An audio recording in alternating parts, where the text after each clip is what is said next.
नमस्कार दोस्तों, आप सभी का स्वागत है short hand house 2.0 YouTube channel पर। दोस्तों, यह डिक्टेशन 100 शब्द प्रति मिनट की गति से संपादकीय मैटर पर आधारित है, जिसकी आउटलाइन का लिंक आपको वीडियो के डिस्क्रिप्शन में मिल जाएगा, जहां से आप इसकी आउटलाइन प्राप्त कर सकते हैं। इसी तरह के डिक्टेशंस प्राप्त करने के लिए आप हमारे चैनल को सब्सक्राइब करें तथा वीडियोज को लाइक एवं शेयर करें। डिक्टेशन स्टार्ट होगी 5 सेकेंड बाद। स्टार्ट।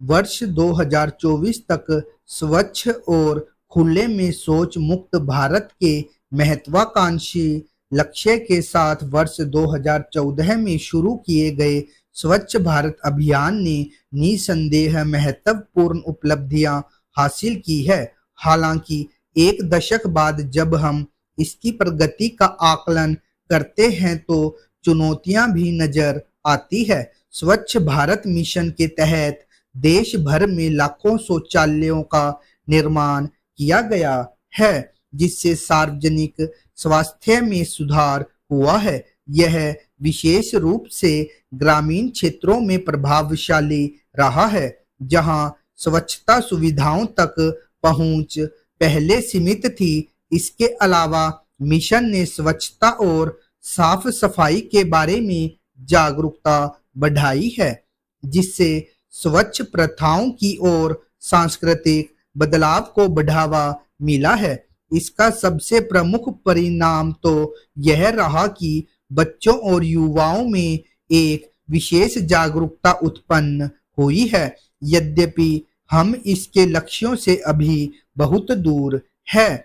यूं तो सन 2021 में लॉन्च किए गए स्वच्छ भारत मिशन अर्बन 2.0 का लक्ष्य 2025-2026 तक देश में लगभग 2400 पुरानी लैंडफिल साइटों को साफ करने का था। यानी पुराने बड़े शहरों में 50% लैंडफिल को साफ करने का लक्ष्य तय किया गया था। हाल में आवास और शहरी मामलों के मंत्रालय द्वारा बनाए गए स्वच्छ भारत डैशबोर्ड ने 27 सितंबर को दिखाया कि 1 मिलियन से अधिक आबादी वाले शहरों में कुल 59 लैंडफिल साइटों में से 35 साइटों पर भूमि अभी तक साफ नहीं हो पाई है। यानी सरकारी आंकड़ों से पता चलता है कि 5 साल के स्वच्छ भारत मिशन शहरी 2.0 के 3 साल बाद भी बड़े शहरों ने अभी तक अपनी पुरानी लैंडफिल साइटों में से आधे से में जमीन खाली नहीं की है। कुल डंप किए गए कचरे का केवल 38% ही अब तक ठीक किया जा सका है।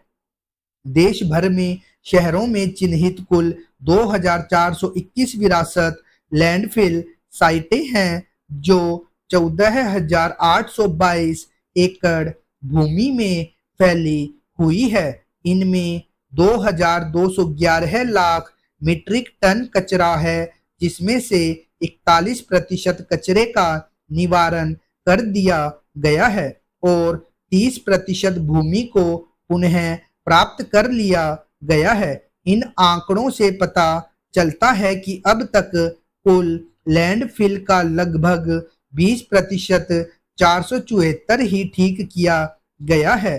केंद्रीय आवास और शहरी मामलों के मंत्री मनोहर लाल खट्टर ने 13 सितंबर को कहा था कि सभी विरासती डंप साइटों को ठीक करने के लिए सफाई प्रक्रिया जारी है। प्रगति के बारे में एक अन्य सवाल का जवाब देते हुए उन्होंने कहा, 2 वर्ष में 20% साइटें पूरी तरह से साफ कर दी गई है, मगर कुछ अन्य साइटें भी है जहां काम 50 से 70% कार्य पूरा हो चुका है, जो एक बड़ी सफलता को इंगित करता है। उम्मीद है कि यह काम अगले 2 साल में पूरा हो जाएगा। भारत के शहरी अपशिष्ट प्रबंधन परिदृश्य में लैंडफिल साइट अब भी चुनौती बनी हुई है। स्वच्छ भारत मिशन के तहत महत्वपूर्ण प्रगति के बावजूद विरासत में मिले कचरे और लैंडफिल का एक बड़ा हिस्सा शहरों के लिए पर्यावरण, स्वास्थ्य और जगह की कमी पेश करता है।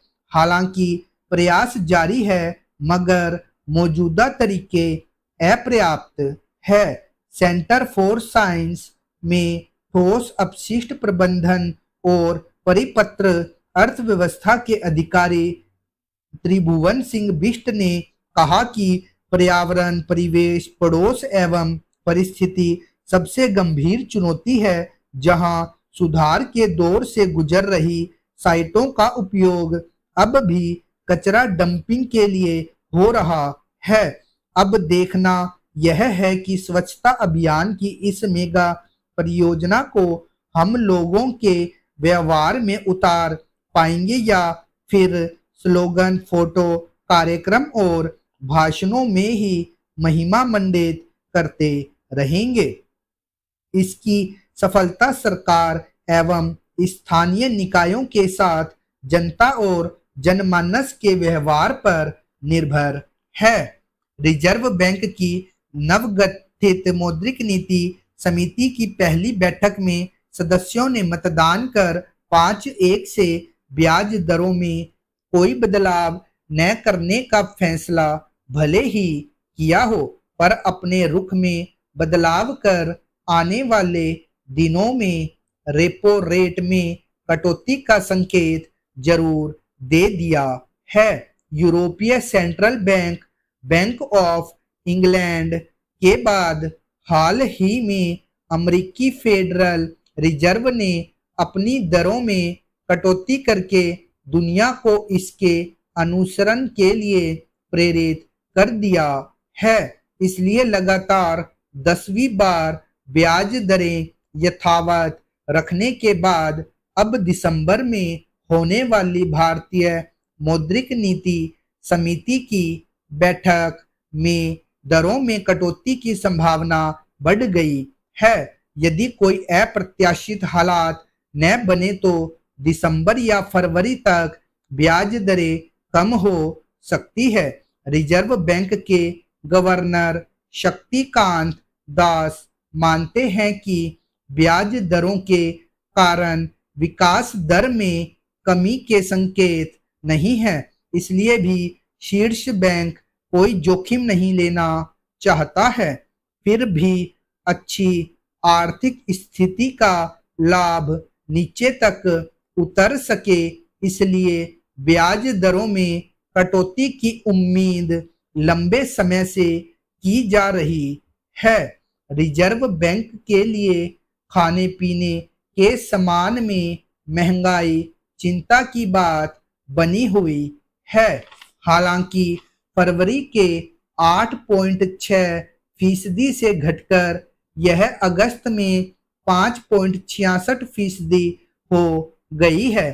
केंद्रीय बैंक को उम्मीद है कि सितंबर में खाद्य मुद्रास्फीति में उछाल के बावजूद आने वाले महीनों में कीमतों में कमी आएगी, क्योंकि अच्छे मानसून के कारण देश में कृषि उत्पादों की स्थिति बेहतर होगी और खाद्यान्न भंडार भी भरा रहेगा। शीर्ष बैंक को अंतरराष्ट्रीय अशांति, इजराइल, गाजा, ईरान, रूस, यूक्रेन और मौसम में अप्रत्याशित बदलाव के कारण अर्थव्यवस्था के लिए विपरीत हालात पैदा होने की भी आशंका है। मध्य पूर्व में संघर्ष बढ़ने पर कच्चे तेल की कीमतों में उछाल आ सकता है और विदेशी मुद्रा भंडार पर इसका विपरीत असर पड़ सकता है। जाहिर है भारतीय अर्थव्यवस्था के लिए फूंक फूंक कर कदम रखना होगा। रिजर्व बैंक यही कर रहा है। अब यदि अनुमान के अनुसार अगले वित्त वर्ष की पहली तिमाही में मुद्रास्फीति दर घटकर 4.3% रह जाती है तो माना जाएगा कि महंगाई दर मोटे तौर पर नियंत्रित है। रिजर्व बैंक ने इस साल विकास दर 7.2% रहने का अनुमान लगाया हो, जो अन्य रेटिंग एजेंसियों से ज्यादा है। उदाहरण के लिए ICRA ने भारत के विकास की दर 7% तो क्रिसिल ने 6.8% रहने की उम्मीद की है। दुनिया में तीसरी बड़ी अर्थव्यवस्था बनने के लिए हमें और तेजी से विकास करना होगा, और इसके लिए सबसे जरूरी यह है कि लोगों की क्रय शक्ति बढ़ाई जाए, और इसके लिए ब्याज दरों में कटौती करना भी एक तरीका है। मौद्रिक नीति समिति की बैठक में इसका रास्ता खुलता हुआ दिख रहा है। स्टॉप।